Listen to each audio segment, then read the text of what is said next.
kembali lagi bersama saya Franky Wirananda, tuan rumah Madura Talk, program andalannya Radar Madura TV.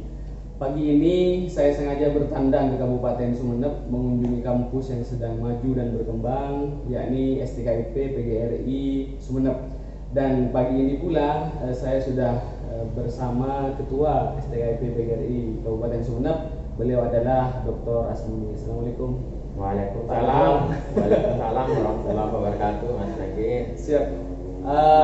Radar Madura TV, perkembangan STKIP ini sangat pesat sekali, pembangunan luar biasa, mahasiswanya sangat banyak sekali menorehkan prestasi. Tentu ini berkat kerja keras seluruh sivitas akademika dan tentunya inovasi-inovasi yang dilakukan Pak Dr. Rasmoni ini. Tetapi untuk kali pertama saya tidak akan membahas yang sudah dicapai ini, tetapi perjalanan Pak Dr. Rasmoni dari masa kecil kemudian sampai duduk di posisi tertinggi di STKIP ya.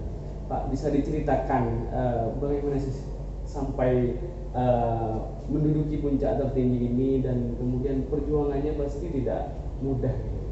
Ya. Terima kasih Mas Franky. Pemirsa, memang ketika bicara saat ini yang tampak adalah saya lah seperti ini. Betul. Tapi ya betul ya. Tapi ketika kita bicara masa lalu, itu mungkin sesuatu yang tidak mungkin, itu saya bisa seperti ini.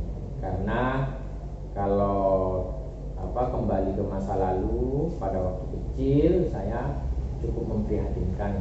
Ini bukan mengungkap, tapi saya akan menceritakan yang barangkali bisa jadi inspirasi bagi pemirsa, adik-adik yang masih berjuang maupun dari bapak ibu keluarga yang punya keterbatasan. Memprihatinkan dari sisi apa itu? Dari sisi keluarga, dari sisi ekonomi. Ya. Dari sisi keluarga, karena saya waktu kecil itu tergolong dari sebagai keluarga broken home. Secara ekonomi tidak mungkin bisa menyelesaikan jenjang pendidikan, jangankan pendidikan dasar menengah, terutama yang paling dasar pun itu sepertinya tidak mungkin. Karena waktu itu broken home, terus kemudian kondisi ekonomi juga lemah gitu Pak ya. Betul. Tetapi kemudian sampai bisa melanjutkan pendidikan, itu bagaimana perjuangannya?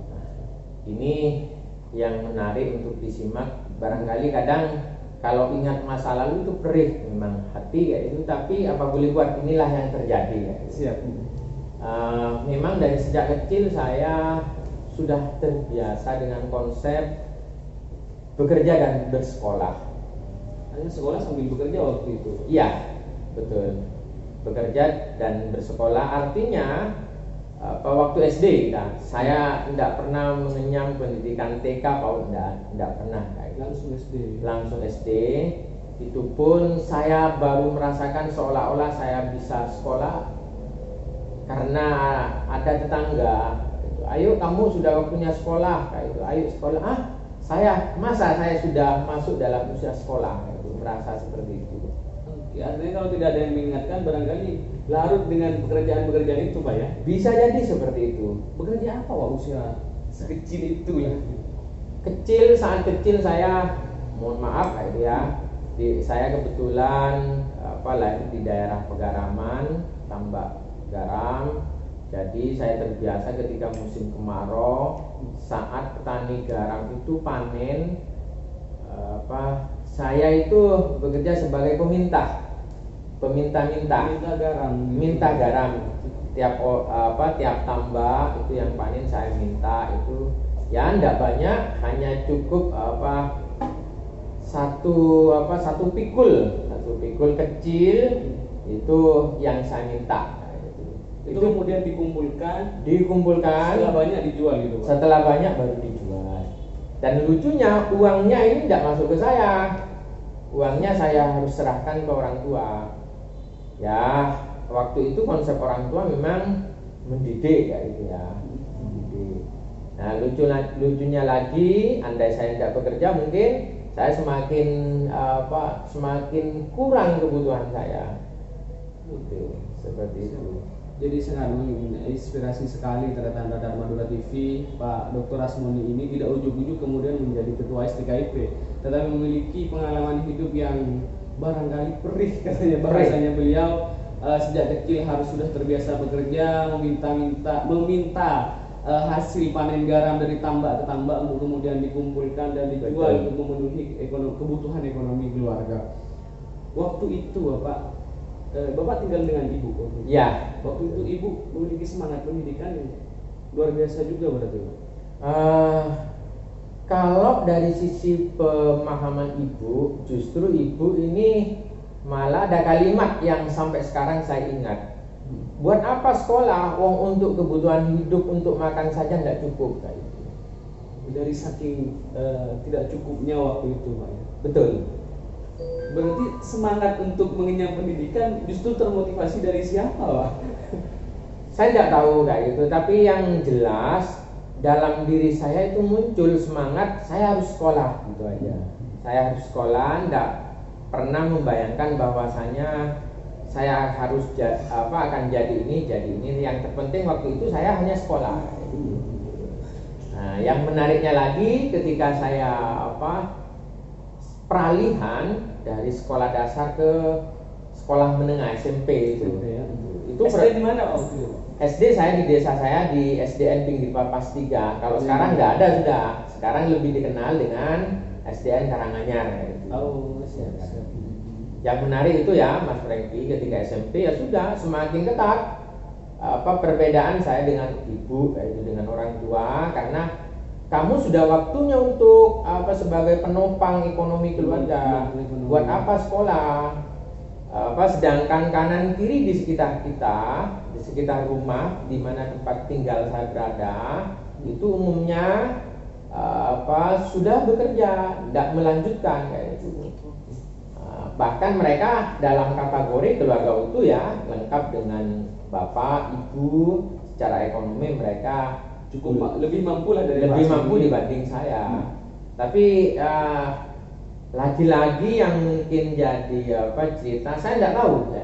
Tapi waktu itu saya tetap bersikeras saya harus sekolah gitu. Walaupun konsekuensinya akhirnya saya tetap sekolah dan bekerja. Nah, ini yang menarik, Pak. Seusia SMP dari keluarga kuranglah dukungan untuk sekolah. Betul. Karena memang digiring untuk bekerja. Karena selain kondisi ekonomi juga Bapak hanya tinggal dengan ibu gitu ya. Terus ibu dan adik ya. Ibu, adik, kakek, nenek kayak itu. Waktu itu. Artinya harus betul-betul jadi tulang punggung keluarga ya. Betul. Terus kemudian lingkungan banyak sekali yang sudah seusia Bapak waktu itu bekerja, itu tidak sekolah. Tetapi Pak Asmoni tetap semangat sekolah. Apa yang kemudian mendorong itu dan mungkin ada cita-cita yang memang sudah terpatri waktu itu? Jujur ya, cita-cita enggak tampak. Cita-cita mendasar saya barangkali hanya saya ingin berubah kayak gitu ya. Saya enggak mau jadi pekerja di sini selamanya kayak gitu. Pekerja di tempat itu, di desa saya berada kayak gitu ya, pekerja garam kayak gitu. Kuli lah Pak. Sebagai kuli ya, atau buruh tani garam kayak gitu ya. Nah, saya kecil ya sudah tinggal dengan ibu, adik perempuan, kakek, nenek. Yang paling berat sekali itu ketika saya baru akan naik ke kelas 2 SMP, kakek itu meninggal. Jadi saya betul-betul sendirian. Ya betul. Di keluarga itu yang laki-laki Bapak sendiri. Ya. Artinya ya tidak kita bisa memaklumi lah waktu itu ibu meminta Bapak untuk terus bekerja karena kondisi keluarga sangat membutuhkan bantuannya Pak.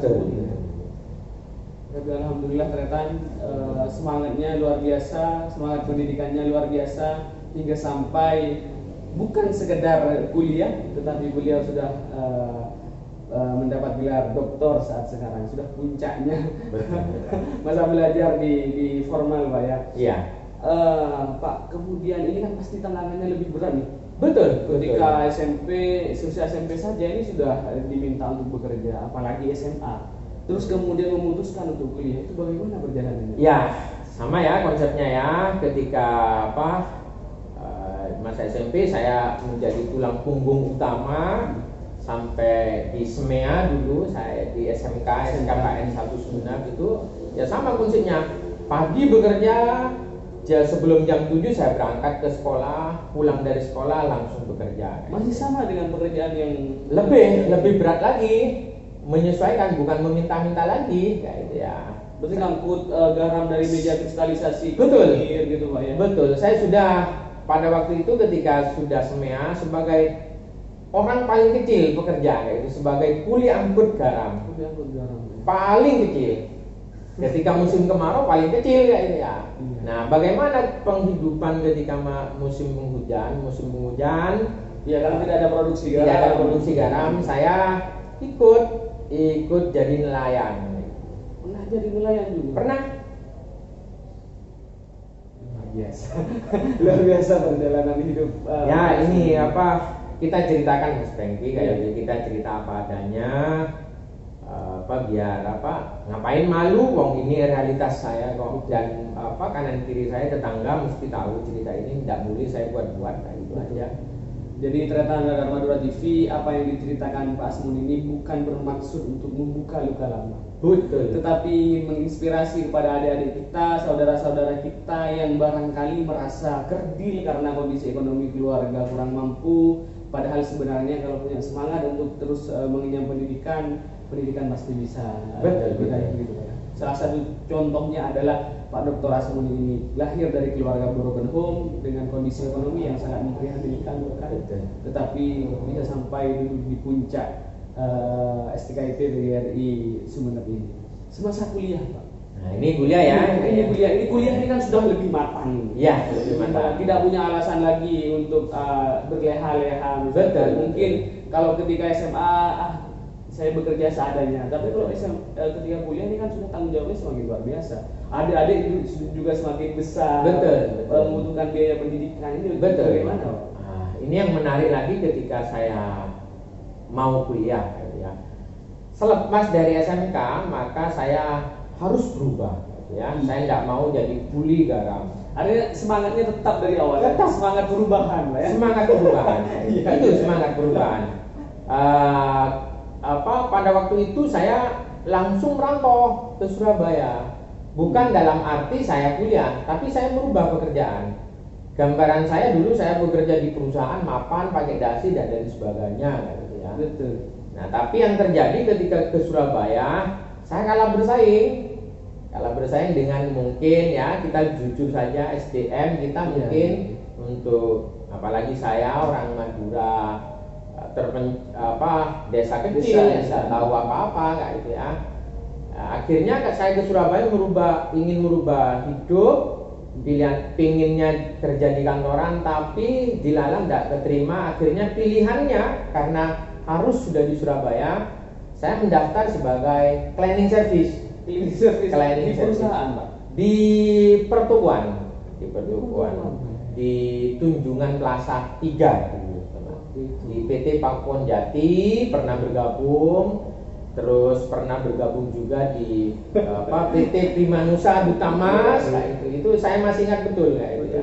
Sebagai cleaning service. Barangkali ada teman-temannya Pak Asmudi waktu itu yang bekerja sebagai cleaning service.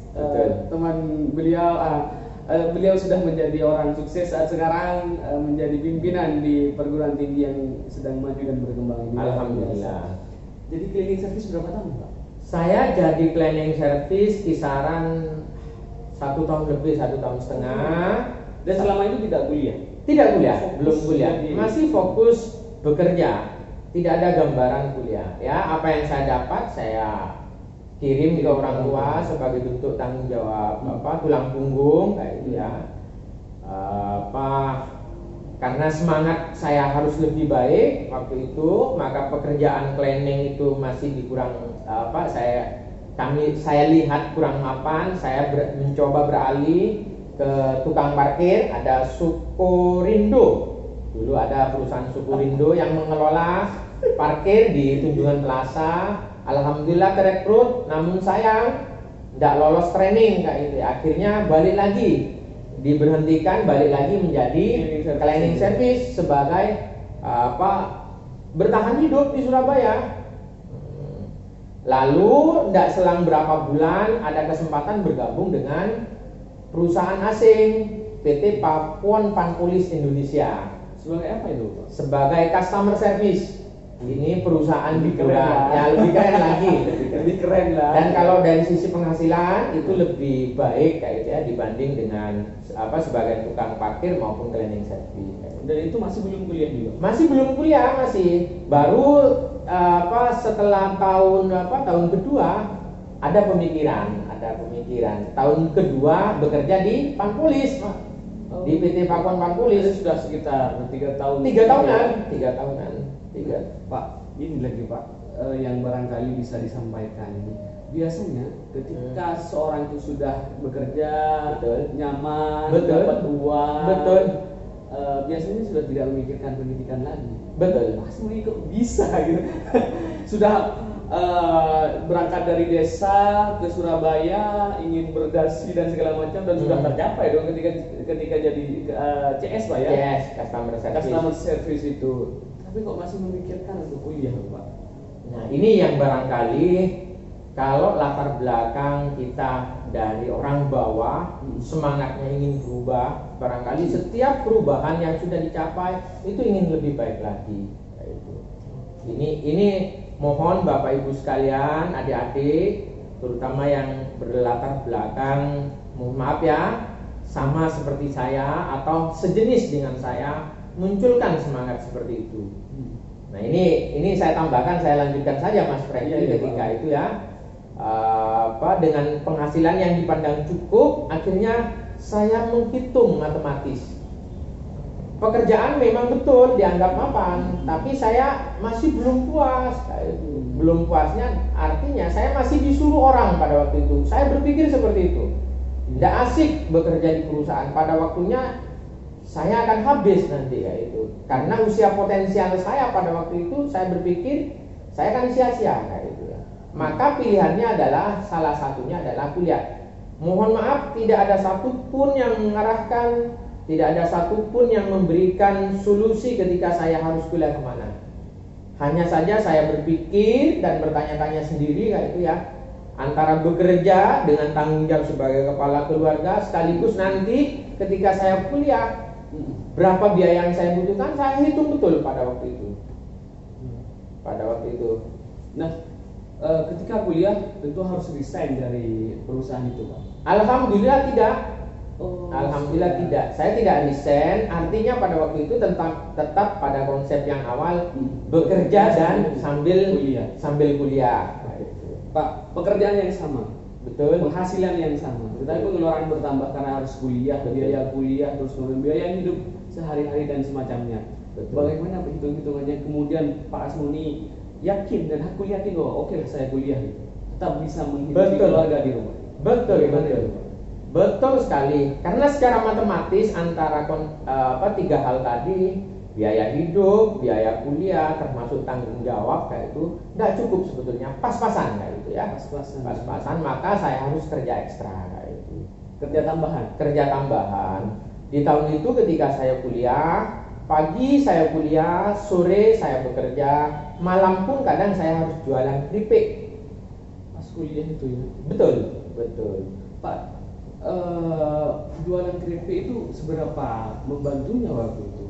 Pada waktu itu di kisaran tahun 98 itu masih booming-boomingnya keripik singkong gitu ya. Rasa pedas asin kayak itu. Itu yang saya distribusikannya cukup membantu kayak itu. Itu bawa dari Sumeneb berarti, Pak? Ya, kita mendatangkan dari Sumeneb malam hari. Ada teman yang juga mendatangkan karena saya tidak sempat tidak mungkin saya harus terjun ke Sumeneb, tapi saya ada teman yang kebetulan mengambil gitu ya. Saya yang menyalurkan ke beberapa tempat malam kayak gitu aja. Gitu. Nah, setelah lama-lama saya berpikir kalau seperti ini saya remuk, itu maka harus ada cara lain yang harus saya tempuh. Ya, jawabannya ternyata harus berprestasi, saya harus pintar, saya harus dapat beasiswa. Nah, ini yang lucu sekali, saya tanpa malu itu saya menghadap kepada Kaprodi, Pak Dekan, bahkan Wakil Rektor. Saya menyampaikan kondisi saya secara kekeluargaan, secara detail kayak itu, bahwa saya tidak mampu tetapi memiliki semangat belajar yang betul, biasa betul, itu ya. betul. Itu disampaikan dengan harapan saya menyampaikan, mohon Bapak kalau misalkan ada beasiswa saya diikutkan. Ya tentu dengan syarat prestasi, alhamdulillah pada waktu itu prestasi saya tidak memalukan. Nah, selama saya kuliah di S1 itu IPK saya, indeks prestasi kumulatif, terutama tiap semester itu di angkatan saya adalah yang tertinggi kayak gitu ya. Sampai kumulat betul sampai kumulat.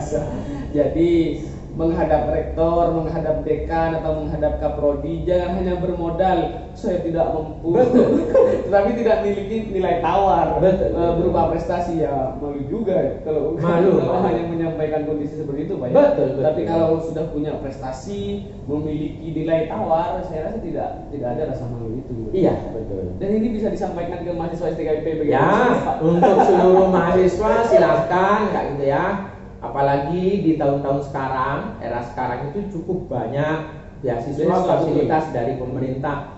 Manfaatkan dan maksimalkan, tentu dengan persyaratan kualifikasi kita itu harus betul-betul mendukung kayak itu ya. Jangan pemerintah sudah mengalokasikan, sudah menyediakan, justru kita tidak memiliki kelengkapan kayak gitu. Harapannya kan nanti bisa bermanfaat kayak gitu. Betul sekali. Kuliah selama 4 tahun, S1 sambil bekerja, itu full terus bekerja, Pak. Full. Dan setelah lulus kemudian ada keinginan untuk kembali ke daerah, itu bagaimana ceritanya, Pak? Saya sudah di kota metropolis ini sudah keren lah. Kehidupan mapan dan menjadi cita-cita sebagian besar anak-anak muda untuk hidup di metropolis kayak gitu ya, kota besar kayak gitu.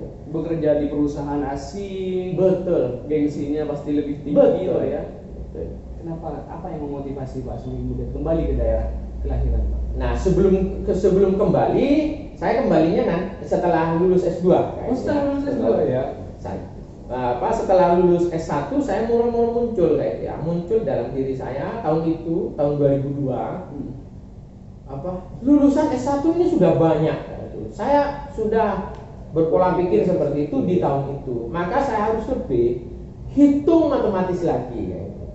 Pilihan antara pilihan beberapa kampus yang saya kira itu lebih keren kayak gitu ya. Salah satu pilihannya saya ingin kuliah di UNER. Di UNER. S1-nya di S1-nya di WR Supratman, Universitas WR Supratman. Karena matematis tadi.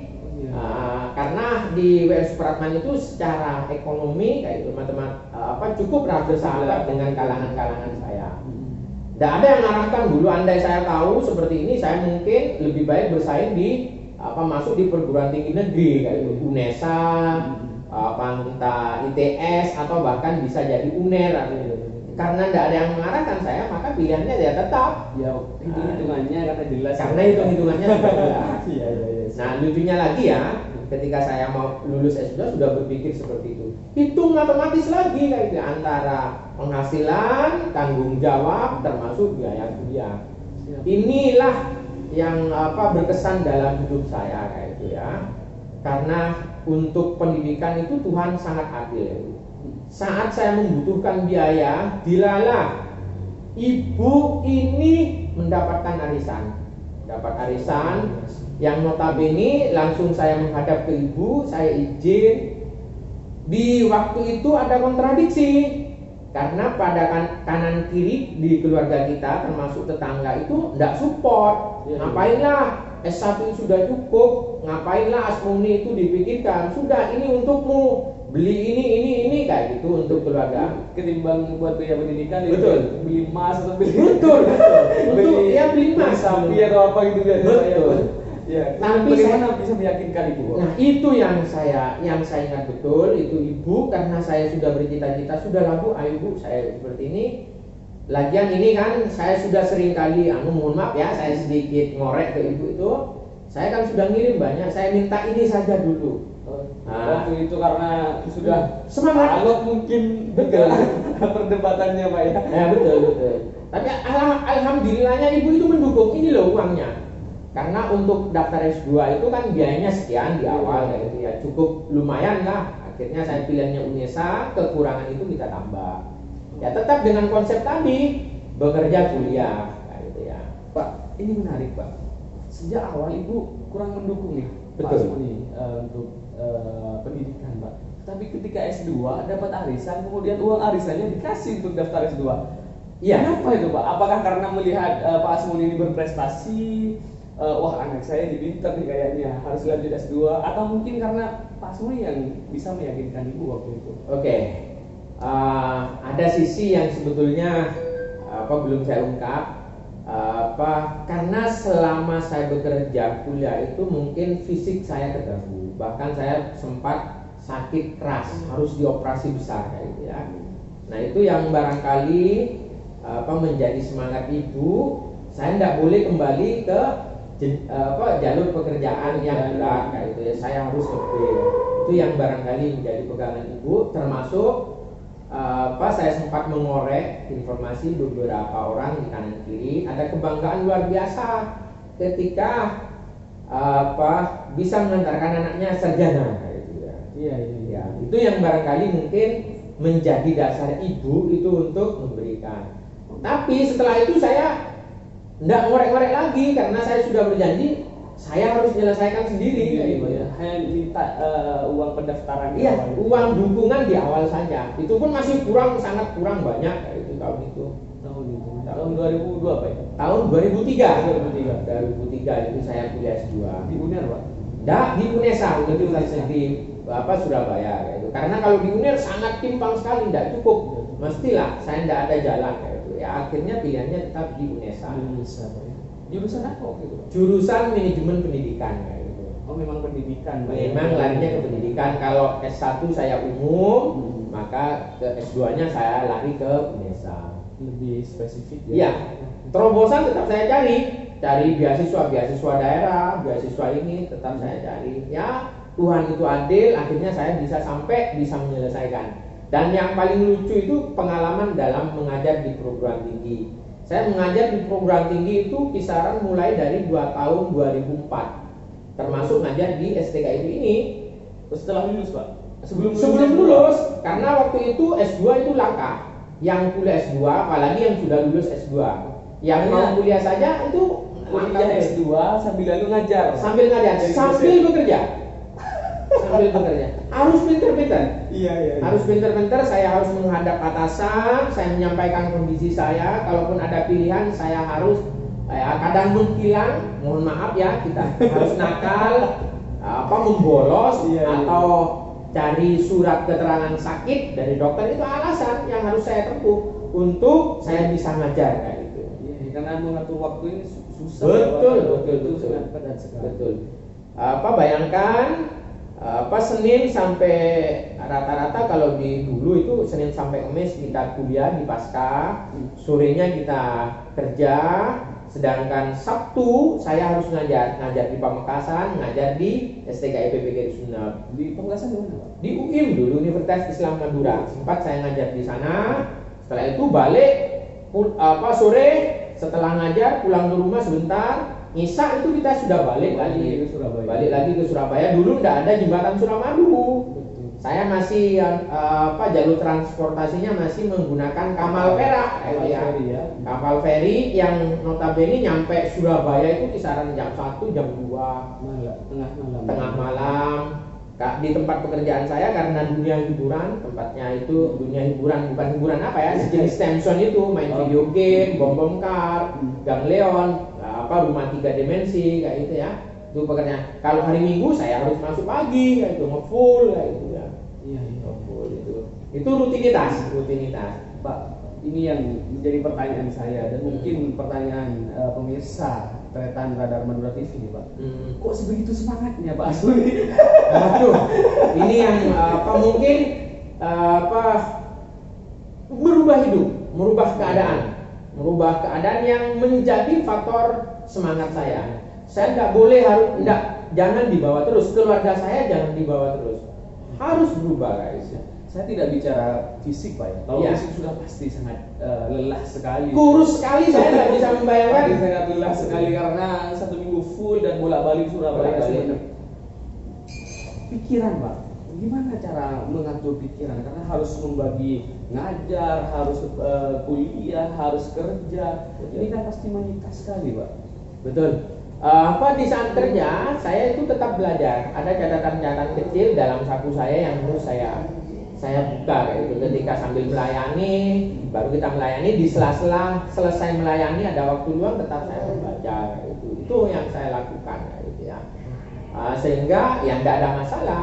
Kalau dalam bekerja, alhamdulillah saya memang betul-betul harus bekerja karena saya takut sekali untuk diberhentikan. Karena kalau saya berhenti, maka secara otomatis kuliah saya ini terganggu. Dari mana saya? Itu prinsip saya. Ketika bekerja betul-betul bekerja, ketika kuliah betul-betul kuliah. Ketika mengajar ya, orang yang namanya mengajar ya harus persiapan. Tetap di sela-sela bekerja saya tetap harus mempersiapkan materi. Pak kemudian menetap di Sumeneb dan mengajar di STKIP itu sejak tahun berapa? Saya menetap di Sumeneb mengajar tahun 2007, 2006 akhir lah. 2006 akhir. Tapi inilah cerita-cerita lagi yang menarik ya itu ya. Pada waktu itu memang ada beban moral. Pekerjaan saya sudah mapan, gaji sudah tinggi di Surabaya gitu ya. Tapi esensi dari pekerjaan ini ternyata tidak melihat latar belakang jenjang pendidikan. Maka pilihannya pada waktu itu saya harus menggunakan ijazah yang sudah saya dapat untuk pekerjaan saya. Dan saya harus memilih sebagai dosen. Walaupun dalam tanda petik waktu itu gaji apa yang saya dapat itu jauh timpang kayak ya. Tapi lagi-lagi saya ya niatannya saya harus ngumpul, saya harus membina keluarga, saya harus jadi tulang punggung pemikiran keluarga. Akhirnya saya pilihannya maka kembali ke daerah. Walaupun mohon maaf Mas Franky, sebetulnya di tahun itu banyak tawaran dari teman-teman saya karena waktu itu saya sudah koneksi sudah cukup bagus ya. Saya ditawari di IAIN Sorong, pernah saya ditawari di Unram kayak itu. Tapi lagi-lagi saya berpikir ngapain saya sukses di luar? Wong keluarga besar saya, ibu terutama, siapa nanti yang yang dampingi? Maka pilihannya saya lari ke Sumeneb.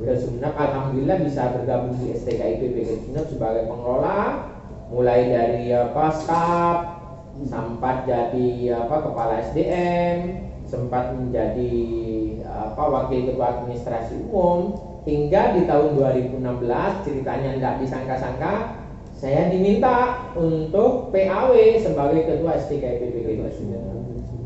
Betul. 2006 gabung, 2016 ya menjadi ketua. 10 tahun Pak. 10 tahun. 10 tahun itu kan waktu yang sangat singkat sekali. Betul. Tentu lagi-lagi Pak Asmuni memiliki nilai tawar sehingga kemudian dipercaya menjadi ketua STKIP PGRI Sumeneb. Apa nilai tawarnya Pak Asmuni waktu itu? Barangkali yang menjadi nilai tawar yang dominan pemikiran dari yayasan atau PPLP di STKIP PGRI Sumeneb. Waktu itu saya sudah sedang studi S3 dan hampir menyelesaikan disertasi, proses disertasi proses akhir gitu ya. Karena di tahun itu hanya ada 2, saya dengan teman saya itu yang masih kuliah yang S3, yang sedang kuliah S3 gitu. Di samping itu mungkin saya barangkali dipandang relatif mampu dibanding teman-teman yang lain, atau tingkat keloyalan saya kepada organisasi, kepada lembaga mungkin dipandang tinggi kayak gitu. Akhirnya dipercaya kayak itu. Walaupun kalau kita lihat historis yaitu perjalanan di tahun itu memang ada sesuatu kayak itu ya. 2016 PLT waktu itu Pak ya? PLT. Kemudian sekarang 2021 6 tahun kurang berjalan lah, 6 tahun berjalan dan perkembangan STKIP luar biasa sekali. Hanya dalam waktu 6 tahun. Apa yang dilakukan Pak Asmuni? Menarik Mas Franky, di 2016 itu sebetulnya titik nadir kita, titik terendah kita. Betul. Hidupnya. Saya menggantikan STKIP itu dalam posisi yang hampir bisa dikatakan pailit, hampir gulung tikar karena ada banyak persoalan. Betul. Dan bahkan kepercayaan masyarakat waktu itu Sangat turun, sangat rendah. Bahkan informasinya ada beberapa prodi yang nyaris tidak ada pendaftar. Betul, betul sekali. Di tahun itu per tahun pertama menjadi ketua itu pendaftar mahasiswa baru di sini tidak nyampe 100. Saya harus berpikir keras pada waktu itu. Tidak sampai 100. Tidak nyampe 100 masih Di 2016. Di 2016. Betul itu. Karena ya lagi-lagi animo masyarakat itu sangat rendah karena terjadi konflik yang luar biasa berkepanjangan di sini.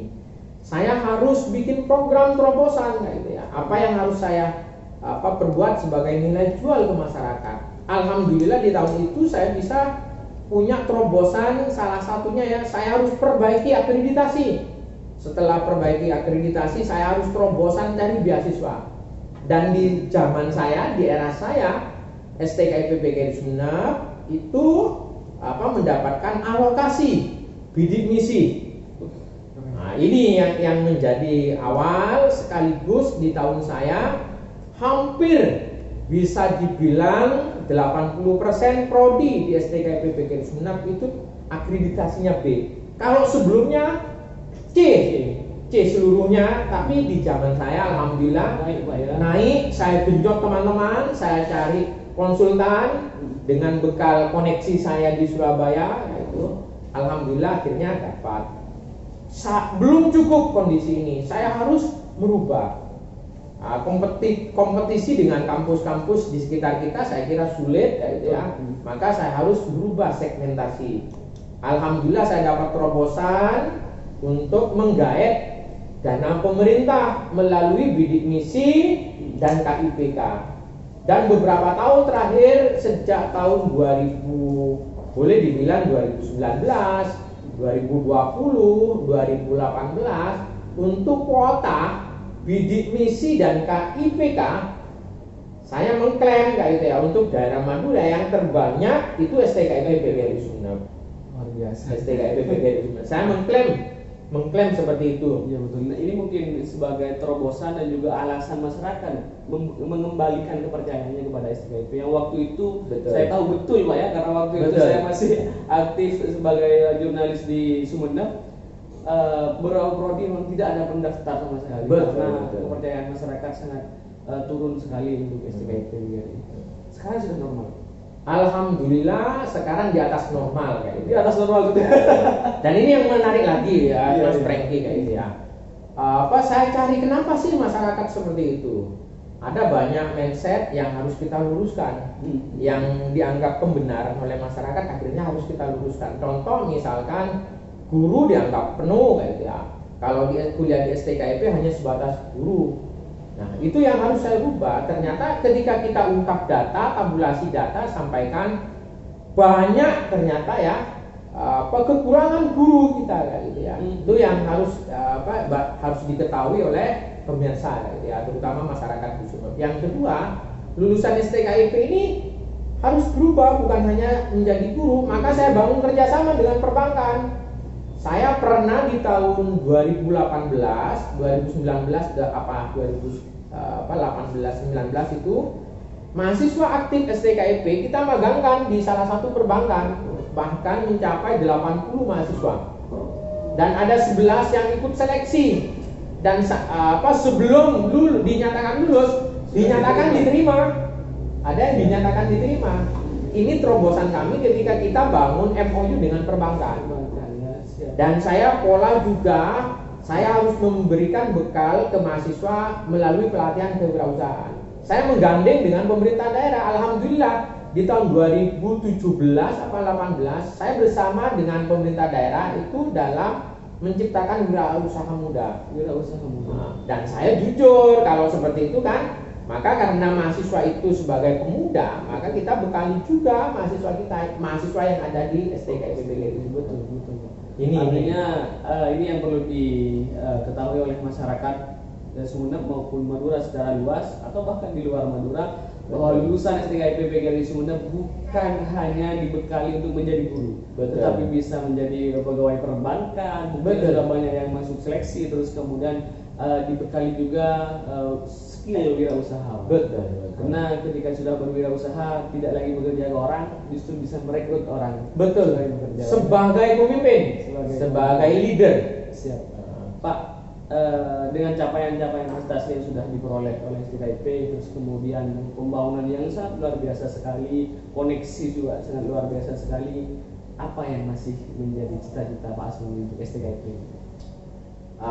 Kalau kita bicara tentang apa yang harus kita berikan ke lembaga di mana saya bekerja, di mana saya hidup, itu saya kira ada masih banyak gitu ya yang harus saya berikan. Semoga pikiran dan kekuatan saya masih support dengan tuntutan yang sekarang. Nah, saat ini saya sedang gencar-gencarnya dan berusaha betul dalam status perubahan bentuk. Ya, dari sekolah tinggi menjadi universitas. Tahun ini sudah kita garap, tinggal menunggu gong kayak gitu ya, gong dari Jakarta, dengan ketua dewan penyantun kita kayak itu, dengan bantuannya semoga segera bisa terrealisasi menjadi Universitas PGRI Sumeneb. Universitas PGRI Sumeneb. Universitas PGRI. Jadi universitas satu-satunya di Jawa Timur mungkin Pak? Bukan, di Madura. Kalau Universitas PGRI itu untuk di Jawa Timur itu cukup banyak. Ya. Hanya saja di Madura kita yang mengawali. Dan perlu pemirsa pahami bahwasanya prodi-prodi yang kita usulkan yang baru ini prodi-prodi yang potensial yang betul-betul itu menjadi kebutuhan masyarakat secara umum, terutama pemerintah daerah di Kabupaten Sumeneb. Ketika beralih status menjadi universitas, tentu ada prodi-prodi baru yang harus dibentuk. Betul. Apa saja yang kita usulkan itu pariwisata, kelautan itu salah satunya. Ada artinya tidak ansih kemudian pendidikan nanti Pak? Iya. Tentu kita harus melebar kayak itu ya, menyesuaikan pangsa pasar, sehingga nanti yang kuliah di STKIP PGRI Sumeneb itu pada akhirnya saat lulus mereka betul-betul bisa terdistribusikan, sehingga mapan secara ekonomi, secara status dan lain sebagainya. Pariwisata, kelautan ya itu ada banyak lagi ya, administrasi rumah sakit. Tentu tidak bisa kita ungkap semuanya ya. Siap. Tetapi dari dua saja ya Pak, pariwisata dan kelautan ini sudah menjawab kebutuhan Sumeneb. Sumeneb dengan visit Sumenebnya, visit Madura bahkan nanti pasti membutuhkan tenaga-tenaga pariwisata yang sangat banyak sekali. Terus kemudian kelautan dan perikanan barangkali karena Sumeneb daerah kepulauan, 126 pulau dan 48 pulau yang berpenghuni, tentu ini membutuhkan SDM yang luar biasa untuk mengelola SDA maritim kita. Betul. Ini akan menjadi jawaban. Dan masyarakat tidak perlu ragu lagi untuk menyerahkan atau menitipkan anaknya di STKIP PGRI Sumeneb. Betul. Pak, mungkin closing statement Pak yang ingin disampaikan. Pemirsa sekalian, saya dengan segala keterbatasan, saya dengan segala tampilannya yang berangkat dari bahwa bisa memimpin, saya bisa dikatakan ya bisa duduk sebagai pimpinan di sebuah perguruan tinggi di Sumeneb ini. Tentu merupakan perjalanan panjang dan yang perlu diingat ketika diberi amanah sebagai pemimpin, maka saya harus bisa bermanfaat bagi masyarakat luas, terutama yang hampir senasib dengan saya. Sehingga STKIP sekarang segmentasinya harus ya sudah mengakar, bukan menengah ke atas, justru menengah ke bawah. Betapa bahagianya melihat anak-anak, betapa merasa bermanfaatnya ketika melihat adik-adik yang awalnya tidak punya gambaran kuliah, yang tak terbesit untuk bisa di bangku kuliah, dengan latar belakang miskin, yatim piatu, tidak mampu, ternyata saat sekarang bisa kuliah, bisa bergabung bersama di STKIP PGRI Sumeneb atau di beberapa perguruan tinggi lain yang sejenis kayak itu. Saya kira itu maksimalkan untuk terus belajar, untuk terus berubah, memperbaiki diri. Jangan berpikirnya nanti jadi apa, yang terpenting siapkan diri yang nantinya pekerjaan akan menyambut kita, ya. Karena kita sudah berkualitas, karena sudah kita dipandang layak, maka pekerjaan dengan sendirinya menawarkan ke kita. Bukan kita yang mencari, tapi kita ditawari pekerjaan. Saya kira itu sukses untuk semuanya, khususnya mahasiswa STKIP PGRI Sumeneb. Siap, terima kasih Pak Asmuni, terima kasih Teretan Radar Madura TV. Pak Asmuni ini adalah bentuk konkret bahwa sebagai bukti bahwa kesuksesan itu bukan milik anak orang kaya, kesuksesan itu bukan milik orang yang mampu secara ekonomi, tetapi kesuksesan itu adalah milik kita yang memiliki semangat luar biasa, utamanya dalam mengenyam pendidikan. Betul. Kondisi ekonomi bukan alasan untuk tidak berpendidikan. Semua bisa dilakukan selama masih ada keinginan dan semangat. Betul. Terima kasih, semoga dialog yang terbatas ini menjadi motivasi kepada seluruh masyarakat yang ada di Sumeneb dan seluruh masyarakat Madura, bahkan di Indonesia, bahwa kita harus semangat dalam meraih cita-cita. Sekali lagi terima kasih. Akhiron, wallahu muwaffiq ila aqwamit thoriq. Wassalamualaikum warahmatullahi wabarakatuh. Waalaikumsalam. Salam Madura. Salam Madura.